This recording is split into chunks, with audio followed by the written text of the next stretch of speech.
স্কুলের পড়া সংসারের কাজ, কলেজের পড়া সংসারের কাজ, ভার্সিটির পড়া সংসারের কাজ, যেমন কৃষিকাজ করা সংসারের কাজ, ব্যবসা করা সংসারের কাজ। বলুন তো, সমাজের কেউ যদি কৃষিকাজ করে না, তাহলে আপনারা খাদ্য পাবেন না না খেয়ে মরতে হবে?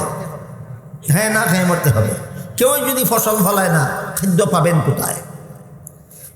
কৃষিকাজ করা এত বড় জরুরি, যদিও সংসারের কাজ, তবু এত বড় জরুরি, এটা কেউই যদি করে না, তাহলে সবাইকে না খেয়ে মরতে হবে, এত বড় জরুরি। কেউই যদি স্কুল কলেজে পড়ে না, ধরেন বাংলাদেশের কোনো একটা নাগরিক যদি মেডিকেল কলেজে পড়ে না, সমস্ত রুগীকে চিকিৎসার অভাবে মরতে হবে। মরতে হবে না? মেডিকেল কলেজে পড়ে না, ডাক্তার তৈরি হবে না, রুগীর চিকিৎসার ব্যবস্থা থাকবে না, রুগীদেরকে চিকিৎসার অভাবে মরতে হবে। যেমনভাবে গৃহস্থী না করলে না খেয়ে মরতে হবে, তেমনিভাবে মেডিকেল কলেজের লেখাপড়া চালু না থাকলে রুগীরা চিকিৎসা না পেয়ে মরতে হবে। বুঝে থাকলে বলুন, কৃষিকাজ সংসারের কাজ হলেও এটা বেদরকারি না অত্যন্ত দরকারি? স্কুল কলেজের লেখাপড়া সংসারের কাজ হলেও বেদরকারি না অত্যন্ত দরকারি? অত্যন্ত দরকারি। কিন্তু আপনি যদি আলেমদের কথা ছাড়া নিজের ইচ্ছা মতো মন গড়া মতো স্কুলে পড়েন, কলেজে পড়েন, ভার্সিটিতে পড়েন, যে দরকারে পড়েছিলেন সেই দরকার পুরা হতে পারে, কিন্তু আপনার স্কুলের পড়া আপনাকে জাহান্নামে না পৌঁছাইয়া ছাড়বে না।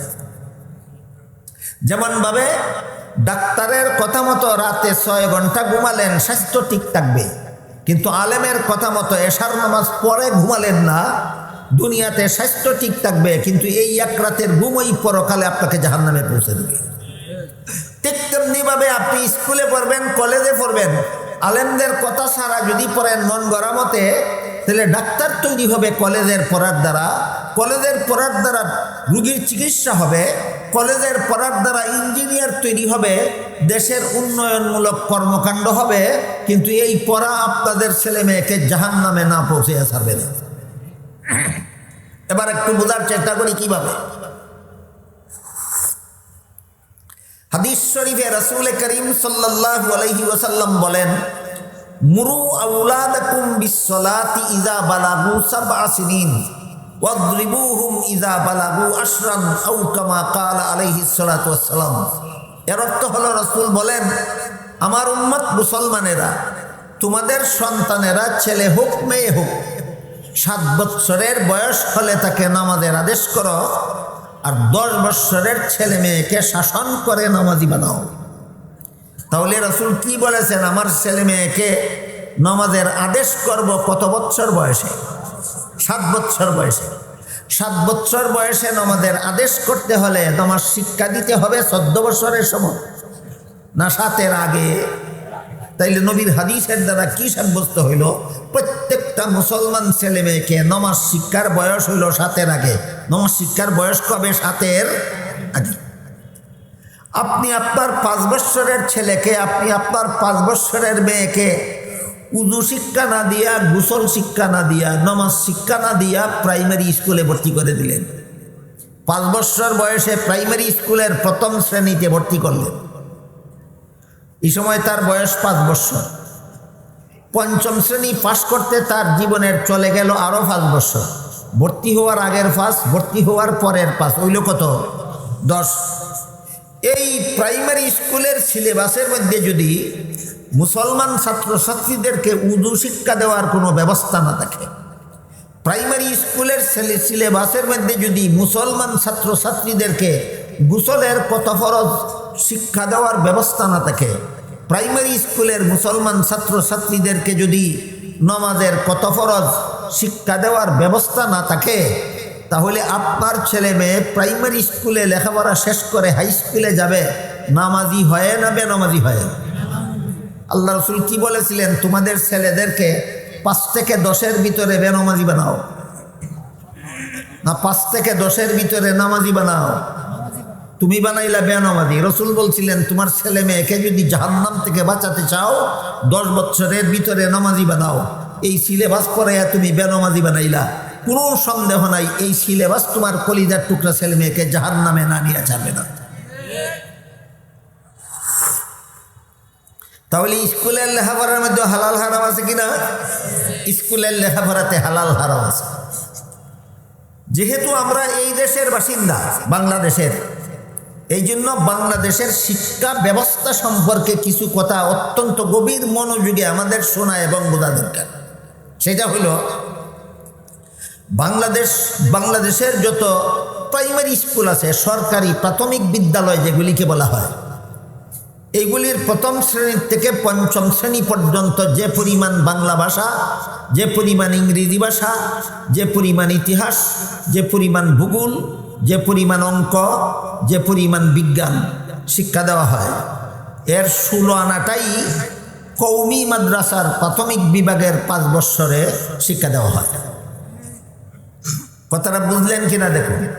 প্রাইমারি স্কুলে যা কিছু শিক্ষা দেওয়া হয়, কওমি মাদ্রাসার প্রাথমিক বিভাগের 5 বৎসরের ছেলে মেয়েদেরকে তার 16 আনাটাই শিক্ষা দেওয়া হয়। কিন্তু আমরা আপনাদের ছেলে মেয়েদেরকে প্রাইমারি স্কুলের সব কিছু শিক্ষা দেওয়ার 5 বৎসরের ভিতরে পাক্কা নামাজি বানিয়ে ছাড়ি, আর তারা আপনাদের ছেলে মেয়েদেরকে এই 5 বৎসরে এই বিষয়গুলি শিক্ষা দিয়া পাক্কা বেনামাজি বানিয়ে ছাড়ে। যখনই আমরা বলি প্রাইমারি স্কুলের মুসলমান ছেলে মেয়েদেরকে নামাজ শিক্ষা দেওয়ার ব্যবস্থা করা দরকার, তখনই একটা ফালতু বাহানা দেওয়া হয় আমাদেরকে যে স্কুলের পড়ার পরে নামাজ শিক্ষা দেওয়ার টাইম থাকে না। এটা একটা ফালতু বাহানা। কিসের দ্বারা প্রমাণ হইল? আমাদের কওমি মাদ্রাসার প্রাথমিক বিভাগের 5 বৎসরের সিলেবাসের দ্বারা প্রমাণ হইল। তোমরা 5 বৎসরে যা কিছু পড়াও, আমরা 5 বৎসরে তার 16 আনাটাই পড়াই। আমরা নামাজি বানাইতে পারি, তোমরা বানাইতে পারো না কেন? তোমরা কি স্কুলে বসে বসে ঘোড়ার ঘাস কাটো?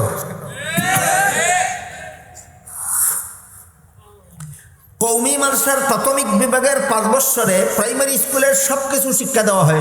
সুতরাং সিলেবাসের মধ্যে কোনো ব্যবধান নাই, ব্যবধান শুধু ব্যবস্থার মধ্যে। বুঝে থাকলে বলেন, 2 প্রতিষ্ঠানের সিলেবাসে ব্যবধান না ব্যবস্থায় ব্যবধান? আমাদের ব্যবস্থাটাই এমন যে এই বিষয়গুলি পড়ার ভিতর দিয়ে 5 বৎসরে প্রত্যেকটা মুসলমান ছেলে মেয়ে পাক্কা নামাজি হয়ে যাবে, আর তাদের ব্যবস্থাটাই এমন যে এই বিষয়গুলি পড়ার ভিতর দিয়ে প্রত্যেকটা মুসলমান ছাত্রছাত্রী পাক্কা বেনামাজি হয়ে হাই স্কুলে যাবে। আমরা এইগুলি শিক্ষা দিয়ে আপনাদের ছেলে মেয়েদেরকে নামাজি বানাইয়া জান্নাতের পথে পাঠাই, তারাও এইগুলি শিক্ষা দিয়ে আপনাদের ছেলে মেয়েদেরকে বেনামাজি বানাইয়া জাহান্নামের পথে পাঠায়। কিসের জন্য? একমাত্র মন গড়াভাবে স্কুলের পড়া চালু করার জন্য। কাজে স্কুলের পড়া মন গড়াভাবে চালু করলে কোনো সন্দেহ নাই স্কুলের পড়া তোমাকে জাহান্নামে না নিয়ে চারবে না। আলেমদের পরামর্শ মতো স্কুলের পড়া চালু করলে স্কুলে পড়েও জান্নাতের অধিকারী হবে, জাহান্নাম থেকে বাঁচতে পারবে।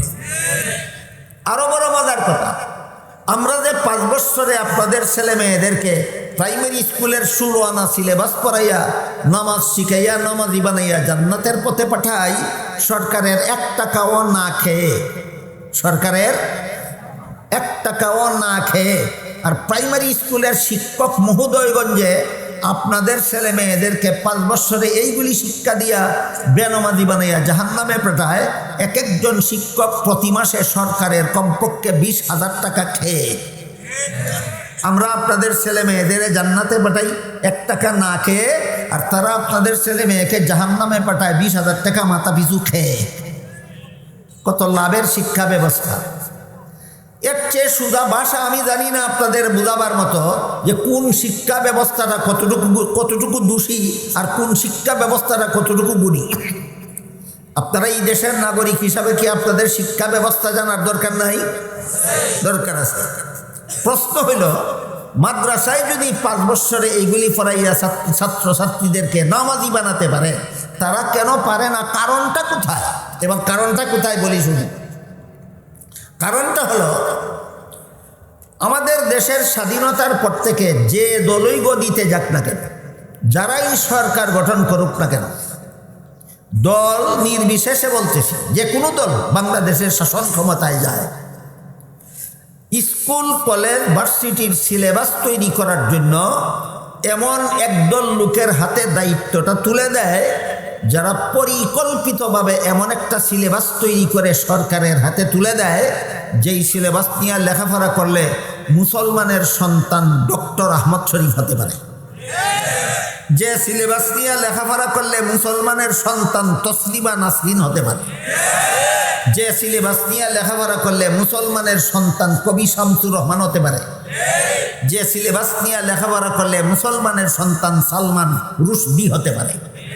অর্থাৎ মুসলমানের ভবিষ্যৎ প্রজন্মকে, মুসলমানদের নেক্সট জেনারেশনকে নাস্তিক বানাবার মতো পরিকল্পিত শিক্ষা ব্যবস্থা এই দেশে চালু রাখা হয়েছে। তাহলে এটা শিক্ষার দোষ না শিক্ষা ব্যবস্থার দোষ? শিক্ষা ব্যবস্থার দোষ। আমি যে বললাম যে এমন পরিকল্পিতভাবে এই সিলেবাস কমিটি এমন একটা সিলেবাস তৈরি করে সরকারের হাতে তুলে দেয় যে সিলেবাস নিয়ে লেখাপড়া করলে মুসলমানের সন্তান নাস্তিক হতে পারে, ডক্টর আহমদ শরীফ হতে পারে, তসলিমা নাসরিন হতে পারে। এই সমস্ত নাস্তিকদের নাম আপনারা কি আগে শুনেছেন আরো কখনো? এদেরকে কেউ কেউ কিছুটা অন্তত চিনেন কিনা, কিছুটা হলেও চিনেন কিনা? যারা চিনেন না তাদের জন্য একটু বলি শুনুন। ডক্টর আহমদ শরীফ ডক্টরেট উপাধিধারী, অশিক্ষিত হওয়ার কারণে না শিক্ষিত? সাধারণ শিক্ষিত না উচ্চ শিক্ষিত? ডক্টর আহমদ শরীফ উচ্চ শিক্ষিত, কিন্তু যেই সিলেবাস নিয়ে লেখাপড়া করে, যেই শিক্ষা ব্যবস্থায় লেখাপড়া করে উচ্চ শিক্ষিত হয়েছে, এখানে কলেমা শিক্ষা দেওয়ার ব্যবস্থাটুকু নাই, লা ইলাহা ইল্লাল্লাহু মুহাম্মাদুর রাসূলুল্লাহ শিক্ষা দেওয়ার ব্যবস্থাটুকু নাই। যার ফলে এই উচ্চ শিক্ষিত হয়ে লোকটা নাস্তিক হয়েছে। সে মরণের আগে ওসিয়ত করে গেছিল যে আমার মরণের পরে আমার লাশকে তোমরা গোসল দিও না, কাফন পরাইও না, জানাজা পড়বা না, কোনো গুরুস্থানে দাফন করবা না। এগুলি আমার মতো শিক্ষিত আলোকিত অন্তরের ব্যক্তি করে না, এগুলি ধর্মান্ধরা করে। ধর্ম হইল এদের দৃষ্টিতে অন্ধকার, আর ধর্মহীনতা হলো এদের দৃষ্টিতে আলোকিত। তাই ডক্টর আহমদ শরীফ ওসিয়ত করেছিল এইগুলি ধর্মান্ধরা করে। ধর্মান্ধরা কেন করে? বলে ধর্মান্ধরা কতগুলি অন্ধবিশ্বাসের কারণেই এরা ধর্ম পালন করে, অবাস্তব অবান্তর কথা বিশ্বাস করে। কেমন? যে মুর্দাকে দাফন করলে পরে মুনকার নাকির ফিরিস্তা সোয়াল জবাব করবে, এটা একটা অন্ধবিশ্বাস, অবাস্তব। ডক্টর আহমদ শরীফের ধ্যান ধারণা, চিন্তা চেতনা এরকম। এরপরে কবরে সোয়ালের জবাব দিতে পারলে রক্ষা, না হলে জাহান্নামের শাস্তি ভোগ করতে হবে, এটা অন্ধবিশ্বাস। এগুলি সোয়াল জবাব বলতে কিছু নাই, কবরে আযাব গজব বলতে কিছু নাই। একদিন কবর থেকে জীবিত হয়ে হাসরের মাঠে দাঁড়াতে হবে, ফালতু কথা। হাসর বলতে কিছু নাই, পরবর্তী জীবন বলতে কিছু নাই। হাসরের মাঠে দাঁড়িয়ে জীবনের সকল কাজের হিসাব দিতে পারলে রক্ষা, না হলে জাহান্নামে যেতে হবে, ভুল কথা, অন্ধবিশ্বাস। জাহান্নাম বলতে কিছু নাই, জান্নাত বলতে কিছু নাই, পরকাল বলতে কিছু নাই, আল্লাহ বিল্লাহ বলতে কিছু নাই। খামোখা আমার লাশকে গোসল দেওয়ার কোনো দরকার নাই, কাফন পরাবার কোনো দরকার নাই, জানাজা পড়ার কোনো দরকার নাই, গুরুস্থানে দাফন করার দরকার নাই। হাসপাতালে দান করে দিও, তার ওসিয়ত মতো তার লাশকে হাসপাতালেই দান করে দেওয়া হয়েছিল। বলেন তো এই ডক্টর আহমদ শরীফ অশিক্ষিত হওয়ার কারণে নাস্তিক হলো না উচ্চ শিক্ষিত হয়ে নাস্তিক হলো? শিক্ষার দোষে না শিক্ষা ব্যবস্থার দোষে? শিক্ষা ব্যবস্থার দোষে। অনুরূপভাবে তসলিমা নাসরিন আমার জানা মতো বাংলাদেশে থাকাকালে সে medical college pass MBBS doctor ছিল।